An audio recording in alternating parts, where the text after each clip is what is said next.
NCERT example है 5.7, determine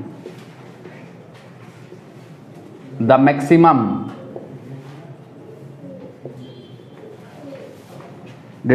maximum acceleration of train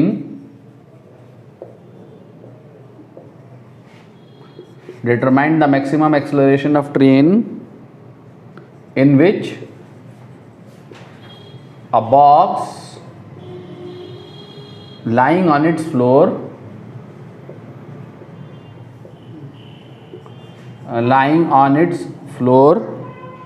will remain stationary.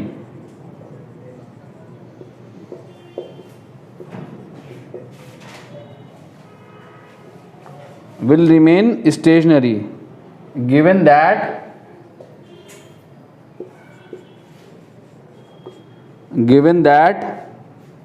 the coefficient of static friction between the box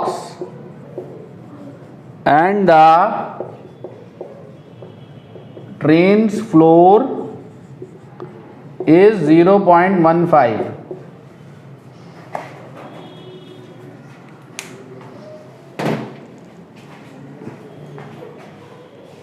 आप सुनो बच्चों, देखो इधर, पहले एक ट्रेन बना लें खूबसूरत सी।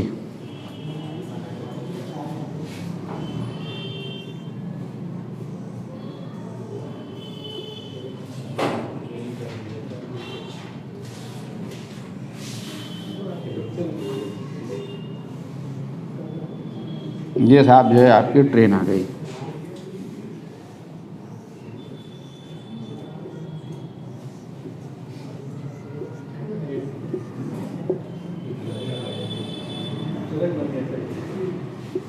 ट्रेन है भाई, पुरानी ट्रेन है। हैं? ट्रेन का इंजन है, ट्रेन का डब्बा, एक और डब्बा। आप सुनो मेरी बात ध्यान से। इस पे ब्लॉक रखा हुआ, मान लो यहाँ रखा हुआ इस डब्बे पे, और ये सरफेस क्या है, स्मूथ। तो सबसे पहला काम क्या करना है, हमने इसका एफबीडी बनाना है, इस ट्रेन का मैक्सिमम एक्सेलरेशन बताना है। तो जिस एक्सेलरेशन से ये चलेगा, सच दैट, क्या है क्वेश्चन, कि determine the maximum acceleration of train in which a box lying on it's floor will remain stationery. ये ब्लॉक स्टेशनरी रहे, इसका मैक्सिमम एक्सेलरेशन बताना है जिसके लिए स्टेशनरी हो, मैक्सिमम वैल्यू ऑफ एक्सेलरेशन को बताना है। ठीक है, तो ब्लॉक कब रहेगा स्टेशनरी रहता। आप सबसे पहले ब्लॉक को स्टेशनरी रखना है। सुनो, आपको सबसे पहले फ्रिक्शन मार्क करना है। क्या मार्क करना है? फ्रिक्शन। तो फ्रिक्शन को मार्क करना है, तो सबसे पहला काम क्या बताया मैंने, कहाँ पे लग रहा होगा, यहाँ पे लग रहा होगा ना फ्रिक्शन। सबसे पहला स्टेप क्या है, जो फर्ज है परफेक्टली स्मूथ मान लिया स्मूथ। जब आपको स्मूथ मांगोगे तो क्या होगा, स्मूथ मानने से ये होगा कि ये ट्रेन इसके नीचे से खसक जाएगी, बेचारा ब्लॉक यहीं रह जाएगा। ऐसा ही होगा ना, हैं? ब्लॉक इसके साथ तभी चलेगा जब फ्रिक्शन है, ये सरफेस पकड़ के तभी चलेगा जब फ्रिक्शन हो। अगर स्मूथ हो जाए तो ब्लॉक यहीं पर रहेगा, क्योंकि इस पे तो कोई फोर्स है नहीं, इंजन तो अपने पर फोर्स लगा रहा है, तो इसके साथ ये तभी चलेगा जब यहाँ रफ हो। तो स्मूथ हुआ तो ये डब्बा नीचे से खसक जाएगा, ब्लॉक यहीं रह जाएगा। जब ब्लॉक यहीं रह गया तो जरा देखो तो सही, कहाँ से देखना है, कुर्सी पे से। इसका mg तो यहाँ आ गया, और नॉर्मल फोर्स ये आ गया ना, यहाँ पे नॉर्मल एक्शन रिएक्शन लगेगी ना, ऐसे नॉर्मल एक्शन रिएक्शन, ये आ गई नॉर्मल रिएक्शन। ठीक, अब अगर डब्बे से देखोगे, डब्बे से आंख लगाओगे तो ये कांटेक्ट कहाँ जाता दिखेगा, डब्बा आगे, तुम्हारी आंख आगे जा रही है, कहाँ जाता है वो दिखेगा, पीछे। ये डब्बा यही है, तुम्हारा डब्बा ये है, यहाँ पे आंख लगा दी तुमने, ये आंख लगा दी अपनी। ठीक है, ये डब्बा है, ये कहाँ जा रहा है, आगे, ब्लॉक यही है, कहाँ जाता हुआ दिखेगा, पीछे। तो फ्रिक्शन कहाँ आएगा, आगे। ठीक है, कैसे जाएगा ये, इतने अगर ये स्मूथ हो तो डब्बा कहाँ जाएगा, एक्सेलरेशन से जाएगा पीछे, जितना एक्सेलरेशन इसका है उतनी एक्सेलरेशन से पीछे जाएगा। तो इस एक्सेलरेशन को कौन प्रिवेंट करना चाहिए? इस एक्सेलरेशन को, इसका मतलब इस डब्बे को फोर्स मिलेगा ना। कहां मिलेगा इस डब्बे को फोर्स? इधर को मिलेगा। कितना मिलेगा फोर्स?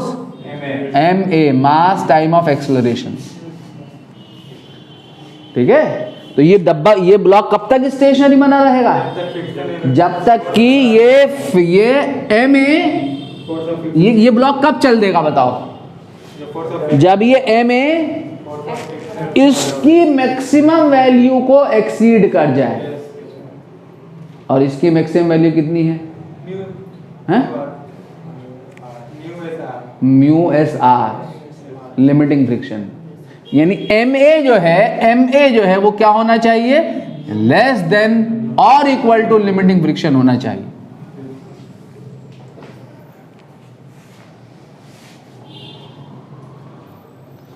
बात समझे? अगर ये ma लिमिटिंग फ्रिक्शन की वैल्यू से बढ़ गया, अब ये लिमिटिंग फ्रिक्शन से आगे अपनी वैल्यू को नहीं बढ़ा सकता, तो ये ma क्या करेगा? इसको इधर को चला देगा। जब इधर को चला देगा तो ये पीछे को भागेगा, ये स्टेशनरी नहीं रह सकता। कंडीशन स्टेशनरी वाली रखनी है। स्टेशनरी वाली कंडीशन ये होगी कि इस ma की वैल्यू या तो लिमिटिंग फ्रिक्शन से कम हो या बराबर। अगर लिमिटिंग फ्रिक्शन 200 न्यूटन है मान लो, तो ma मैक्सिमम कितना होना चाहिए? 200। 150 भी चलेगा। 150 हुआ तो स्टैटिक कितना एक्ट कर रहा होगा? 150। ब्लॉक को स्टेशनरी रखेगा। 190 हो गया तो अब भी कितना एक्ट कर रहा होगा? 190। ब्लॉक को स्टेशनरी रखेगा। 200 हो गया तो ये 200 हो जाएगा, लिमिटिंग फ्रिक्शन के बराबर हो गया, ब्लॉक अभी भी स्टेशनरी रहेगा। लिमिटिंग फ्रिक्शन वो मैक्सिमम वैल्यू है जिसके आगे ये नहीं बढ़ सकता। अब ये 201 हो गया तो ये 200 से आगे नहीं जा सकता है, तो ये 1 न्यूटन से भाग जाएगा इधर को। समझे कि नहीं? तो ये कंडीशन होगी। और FL कितना होता है बोलो? हैं? Mu S into R. और आर कितना है यहाँ मुन्नो? आर कितना है यहाँ? mg के। तो ma कितना हो गया? Mu S into mg।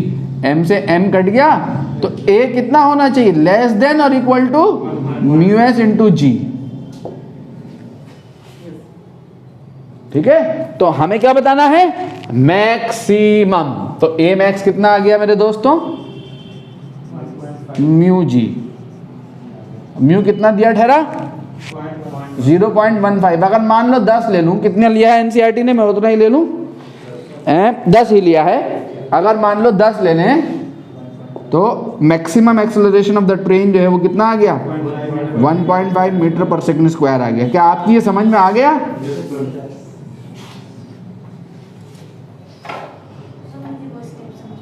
क्या अगर ये पहला स्टेप स्मूथ, ये आंख लगा दी आपकी हमने यहाँ राशिदा, ये लगा ली।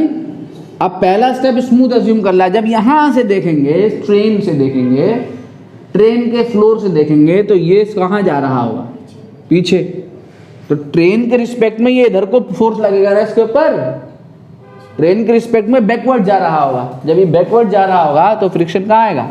आगे। और दूसरा इनर्शियल नॉन इनर्शियल फ्रेम से भी कर सकते हो, सूडो फोर्स लगा के। ये सूडो फोर्स है तो, और ये रेस्ट में है। ठीक है, अब मैंने अभी इनर्शियल नॉन इनर्शियल पढ़ाया नहीं है तो इस वजह से इससे करा रहा हूं। तो ये कहाँ जाएगा? इसके रिस्पेक्ट में ये कहाँ एक्सेलरेट करेगा? पीछे को एक्सेलरेट करेगा ना अगर स्मूथ हो तो इसको एक्सेलरेट करने से, यानी पीछे को फोर्स लग रहा है इसको एक्सेलरेशन का मतलब, तो इसको प्रिवेंट कौन करेगा? ये करेगा प्रिवेंट, रोकने, ये रोकेगा इसको चलने से। ठीक है, जब ट्रेन इतना एक्सेलरेट कर जाए, इतना ज्यादा एक्सेलरेट कर जाए कि इस ma की वैल्यू, पीछे को जो बैकवर्ड ma मिला है इसकी वैल्यू लिमिटिंग फ्रिक्शन से ज्यादा हो जाए, तो ये फिर स्टेशनरी नहीं रह सकता। ठीक है नहीं? ऐसे समझो। ठीक है, एक मोर क्वेश्चन, एक मोर मतलब वन मोर क्वेश्चन।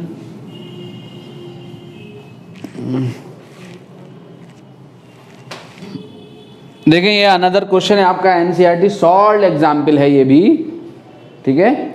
5.9 ये 20 kg की ट्रॉली है, ये 3 kg का मास लटका हुआ है पुली के सहारे, ये स्ट्रिंग मासलेस है, ठीक है। यहाँ पे कोफिशिएंट ऑफ काइनेटिक फ्रिक्शन दिया हुआ है 0.04।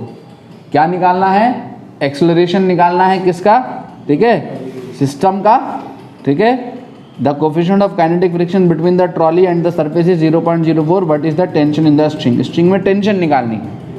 What is the acceleration of the block and trolley and the tension in the string, ठीक है। इन दोनों का एक्सेलरेशन निकालना है और स्ट्रिंग में टेंशन निकालनी है। तो ये तो क्वेश्चन कर चुके हैं इस प्रकार के हम। तो क्या होगा, ये वाला ब्लॉक अगर ए एक्सेलरेशन से नीचे को जाएगा, यही ना जाएगा नीचे को लटका हुआ, तो ये ट्रॉली सेम एक्सेलरेशन से आगे को जाएगी, ठीक है। यहाँ पे टेंशन कहाँ होगी? बोलो, इधर को होगी टी, रस्सी के खिंचाव के अपोजिट। ये टेंशन हमने कहाँ लगाई है? ट्रॉली पे या रस्सी पे? हैं? रस्सी तो खींचेगी मेरे लल्ला, पहले बता चुका हूँ। रस्सी के एंड खींचेंगे बाहर को, रस्सी जो है यहाँ, रस्सी को पुल किया जा सकता। तो क्या कहा मैंने? यहाँ पे टेंशन होगी ना टी, ये टी होगी ना, किस पे है ये टेंशन? ट्रॉली पे है। रस्सी जो है खींचने के लिए बनती है, रस्सी के एंड में पुलिंग फोर्स डेवलप होगा। ये रस्सी है तो ये एंड इधर को पुल होगा, ये एंड इधर को पुल होगा बाहर को। तो रस्सी का ये वाला एंड कहाँ पुल होगा? इधर को पुल होगा। इतना पुलिंग फोर्स डेवलप होगा रस्सी पे, तो इतना ही इक्वल एंड अपोजिट कहाँ फोर्स डेवलप होगा? ट्रॉली पे। टेंशन लगाना सिखाई थी मैंने, लेक्चर को देखना उसको अच्छे से, ठीक है। यहाँ पे टेंशन कहाँ आएगी? इधर को आएगी ना। यहाँ पे टेंशन कहाँ आएगी? नीचे को। यहाँ पे टेंशन कहाँ आएगी? ये टेंशन किसके ऊपर है?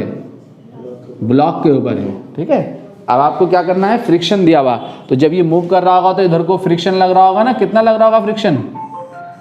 काइनेटिक फ्रिक्शन एफ के, ठीक है। एफ के कितना होगा? म्यू के इंटू आर, और आर किसके बराबर होगा? देखो यहाँ पे लग रहा होगा क्या?